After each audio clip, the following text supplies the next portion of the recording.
बच्चों, आज हम रामायण अयोध्या कांड के बारे में पढ़ेंगे। पहले हमने पढ़ा था आदि कांड, जिसमें हमने प्रभु राम के बचपन, उनकी शिक्षा दीक्षा व उनके विवाह के बारे में बात की। आज हम पढ़ेंगे अयोध्या का, उनके विवाह के पश्चात क्या हुआ।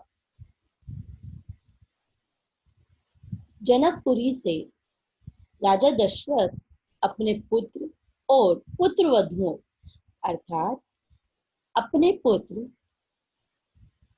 यानी कि चारों राजकुमार और जिनके साथ उनका विवाह हुआ था वो चारों राजकुमारियों को लेकर अयोध्या लौट आए। अयोध्या आने पर खूब धूमधाम से उनका स्वागत किया गया।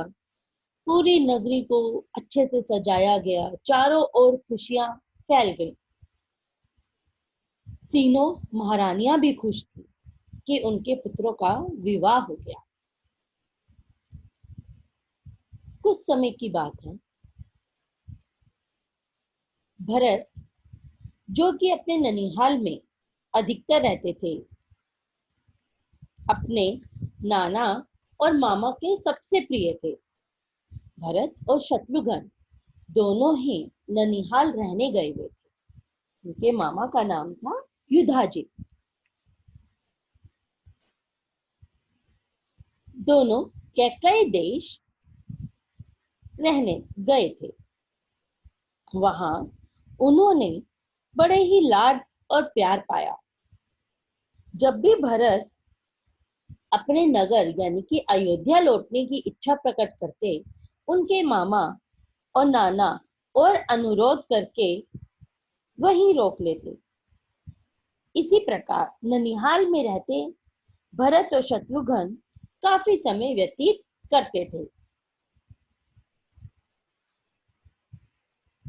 और अयोध्या में प्रभु राम अपने पिता की पूरी तरह मदद करते थे उनका राज्यभार संभालने के लिए और अच्छे से रहते थे। प्रजा भी उन्हें पसंद करती थी क्योंकि वो विद्वान, शूरवीर, पराक्रमी तो थे ही, साथ ही साथ पूरी जनता से, सभी लोगों से प्रेम पूर्वक मिलते थे। अब राजा दशरथ बूढ़े हो चले थे। उन्होंने सोचा कोई तो ऐसा होना चाहिए जो उनके राज्य का भार संभाल सके। मंत्रियों से और ऋषि मुनि से विचार विमर्श करके उन्होंने सोचा क्यों ना राम को ही राज्यभार दे दिया जाए। रघुकुल की भी यही नीति थी, जो वंश में सबसे बड़ा पुत्र हो उसे ही राज्यभार दिया जाता था। राजा दशरथ ने सुमंत्र से भी यही बात पूछी, क्या ये उचित है?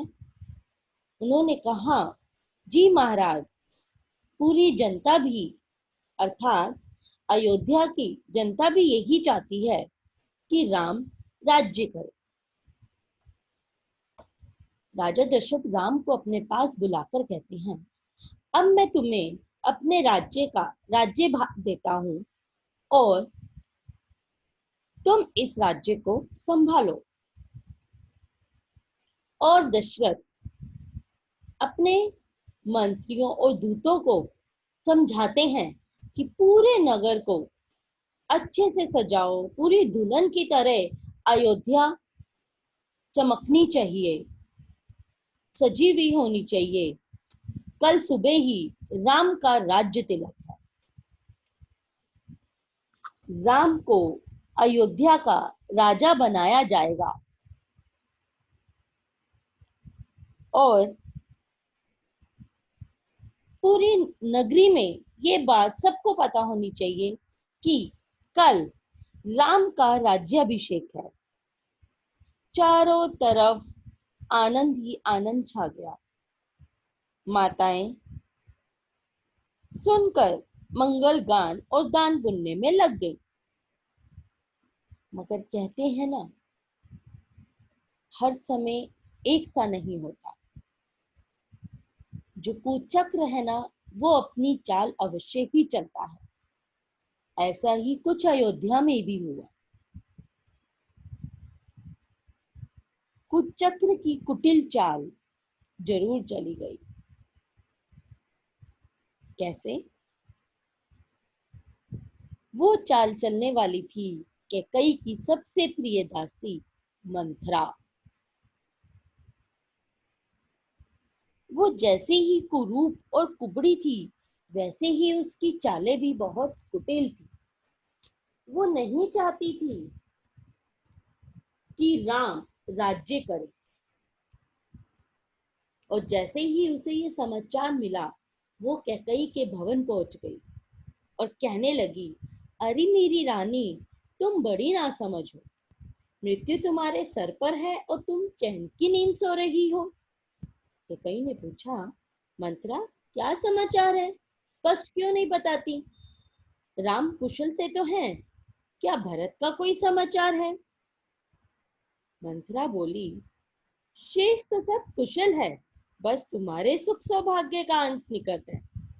भरत तो ननिहाल में है और राजा कल ही कौशल्या पुत्र राम का अभिषेक करने जा रहे हैं। इतना सुनते ही कैकई बोली, अरे बावरी, इससे और अधिक प्रसन्नता की बात क्या है? मेरे लिए जैसे भरत वैसे ही राम। ले, ये हार मैं तुझे उपहार में देती हूँ। क्योंकि रानी कैकई सभी पुत्रों को एक समान प्यार करती थी। उनके लिए राम, लक्ष्मण, भरत, शत्रुघ्न सब एक ही थे। भरत से अधिक प्रेम तो वही राम से करती थी। इसलिए उनके मन में ऐसा कुछ नहीं था। राम बड़े हैं, उनको अच्छा लगा कि वो राजा बनने वाले हैं। लेकिन मंत्रा ने झट से फेंक दिया और बोला, भोली रानी, बुद्धि से काम लो। मुझे तो आश्चर्य होता है कि तुमको अपने निकट का संकट भविष्य दिखता नहीं। जानती हो, राज पाकर राजा भरत को जीवित नहीं छोड़ेंगे। फिर कौशल्या राजमाता होंगी और तुम उनकी दासी। कैकई फिर विचार करने लगी। लंबी सांस लेकर मंथरा बोली, मंद बुद्धि रानी, राम के राजा बनते ही भरत दर दर की ठोकरें खाएंगे। राजा की विशेष प्रिय होने के मद में तुमने कौशल्या के साथ जो दुर्व्यवहार किए हैं, जानती हो, राजमाता होते ही वे सबका बदला लेंगी। इस संकट से मुक्ति पाने का एक ही उपाय है, किसी तरह भरत का राज तिलक हो जाए। कैकई कहने लगी, अरे मंत्रा, पागल है क्या? ऐसा नहीं होता। जो बड़ा पुत्र होता है वही राजा बनता है। परंतु मंत्रा कहाँ मानने वाली थी। वो तर्क पे तर्क दिए जा रही थी।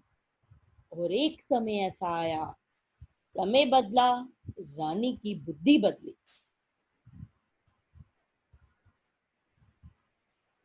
और जैसे ही मंत्रा को हुआ कि रानी की बुद्धि पलट रही है, झट से बोली, हे रानी, याद करो, एक बार शंभरसु युद्ध में तुमने इंद्र की सहायता के लिए महाराज ले गए थे।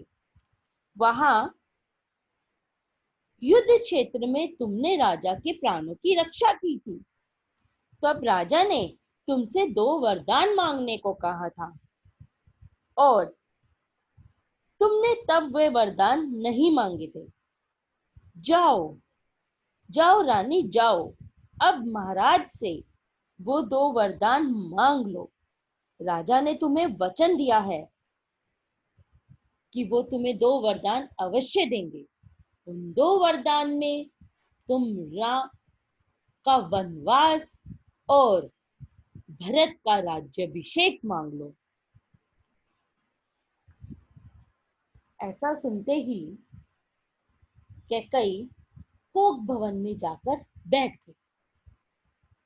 राजश्री वस्त्र त्याग कर, अपने सारे आभूषण त्याग कर वो इस तरह बैठी जैसे कि कुछ गलत घटित हुआ हो, अंधेरा ही छा गया हो। जब राजा दशरथ कैकई के महल उन्हें ये सूचना देने के लिए पहुंचे, उन्हें पता चला कि रानी कोप भवन में है। राजा दशरथ की सबसे प्रिय रानी थी रानी कैकई। राजा दशरथ ने रानी कैकई से पूछा, हे प्रिय, तुम ऐसे कैसे बैठी हो? ऐसा क्या हुआ? तुम्हारी प्रसन्नता के लिए तो मैं राजा को रंग और रंग को राजा बना दूं। तो रानी कैकई खिलखिला कर उठी, महाराज, ऐसा ही तो मैं चाहती हूँ, परंतु आप कहाँ ये होने देते हैं? आपको तो पता ही नहीं आपकी रानी को क्या चाहिए। राजा दशरथ ने कहा, मैं तुम्हें वचन देता हूँ महारानी, बोलो तुम्हें क्या चाहिए, जैसा तुम कहोगी मैं वैसा ही कर दूंगा। रानी प्रसन्न हुई। उन्होंने कहा, राजा, मुझे मेरे 2 वरदान चाहिए। राजा दशरथ को याद आया। उन्होंने कहा, बोलो रानी। राजा, मुझे 2 वरदान चाहिए, एक भरत का राज्याभिषेक और राम को 14 वर्ष का वनवास। जैसे ही राजा दशरथ ने सुना, वो मूर्छित हो गए और जैसे ही उनकी मूर्छा टूटी, वो राम राम कहकर उठे और बोले, रानी, मैं अभी भरत को बुलाकर राज्याभिषेक कर दूंगा, पर मुझ पर दया करो, राम को वनवास मत भेजो। रानी को पता था कि राजा दशरथ ऐसे नहीं मानेंगे। उन्होंने याद दिलाई, महाराज, आप तो जानते हैं ना रघुकुल नीति? आप कैसे भूल गए? रघुकुल नीति सदा चली आई, प्राण जाए पर वचन न जाए। ये बात आप कैसे भूल सकते हैं? आपने मुझे वचन दिया है और वचनानुसार आपको ये करना ही होगा। रानी ने जब देखा राजा दशरथ उनकी बात नहीं मान रहे हैं, उन्होंने स्वयं ही राम को अपने पास बुलाया और वनवास जाने के लिए आदेश दे दिया और सारी कथा कह सुनाई। राम कुछ ना कहते हुए माता और पिता की आज्ञा मांगकर कौशल्या भवन चले गए और माता कौशल्या से विदा लेकर वन की ओर प्रस्थान करने लगे। तभी माता सीता आई। उन्होंने कहा, प्रभु, मैं भी आपके साथ चलूंगी। ये समाचार लक्ष्मण तक भी पहुंचा। लक्ष्मण क्रोधित होते हुए राम के पास आए और बोले, भैया, आप चिंता ना करें, अभी ही हम अयोध्या पर युद्ध की घोषणा कर देते हैं और राजा दशरथ को हराकर आपको राजा बनाते हैं। राम बोले, नहीं लक्ष्मण, अगर मेरा छोटा भाई भरत इस राज्य को संभालता है, मुझे कोई आपत्ति नहीं है। ऐसा सुनकर लक्ष्मण ने कहा, भैया, मैं भी आपके साथ वन को चलूंगा। राम, लक्ष्मण और सीता सबसे विदा लेकर वन की ओर चल पड़े। रानी कैकई ने बोला, तुम राजसी वेशभूषा में वन को नहीं जा सकते, तुम्हें वत्कल वस्त्र यानी कि तपस्वी वेशभूषा में जाना होगा। उनको वस्त्र देकर और वल्कल वस्त्र धारण करके राम, सीता और लक्ष्मण वन की ओर चले। देखिए किस प्रकार क्या घड़ी आई और क्या घड़ी हो गई। कहाँ तो राजा दशरथ पूरे नगर में सूचना फैला रहे थे राम के राज्याभिषेक की, और कहाँ ये कुचक्र समय ने अपनी गति बदली और रात को क्या खेल खेला। सुबह बनने वाले राजा रात ही रात तपस्वी बनकर वन की ओर चले।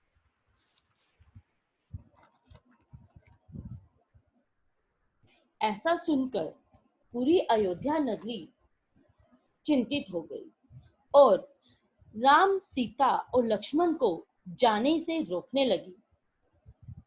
अयोध्या के मुख्यमंत्री सुमंत उनको रथ में बिठाकर ले चले। कुछ दूर जाते ही राम ने कहा, सुमंत जी, आप अयोध्या लौट जाइए। यहाँ से हम अपना वनवास शुरू करेंगे। और साथ ही साथ अयोध्या की जनता को भी बोला कि आप लोग यहाँ से लौट जाएं, मगर कोई मानने वाला नहीं था। रात्रि के समय जब सब सो गए, तब राम, लक्ष्मण और सीता उठकर वन की ओर चल पड़े। वन की ओर प्रस्थान करने के बाद उन्हें लगा कि जल्द ही हमें अयोध्या की सीमा से दूर जाना होगा। अगर हम यहाँ से दूर नहीं गए तो अयोध्या वासियों को पता चल जाएगा और वो हमारे पीछे आएंगे। मध्य रात्रि में ही वे लोग वन की ओर चल पड़े। सरयू नदी को पार करना था। तब प्रभु राम ने केवट से कहा कि भैया, हमें इस नाव में ये नदी पार करा दीजिए। ये प्रदेश उनके मित्र निषाद राज घू का था। निषाद राज ने भी उनसे विनती की कि प्रभु, आप हमारे राज्य में बैठिए। तो राम ने कहा, नहीं, हम तपस्वी हैं, किसी राज्य में ठहरना हमें शोभा नहीं देता। तभी उन्होंने केवट से कहा कि मुझे ये नाव नदी पार करा दे। केवट चिंतित हुए। उन्होंने कहा, आप वही है ना जिन्होंने पत्थर की शिला से एक स्त्री बना दी? नहीं नहीं नहीं, मुझे बहुत डर लगता है। कहीं आप मेरी नाव को भी अगर स्त्री बना दें तो मेरी तो रोजी रोटी ही चली जाएगी। प्रभु हंसने लगे। तब केवट ने बोला, प्रभु, पहले मैं आपके चरण धोऊंगा, अच्छे से साफ करूंगा, तभी आप नाव में बैठेंगे।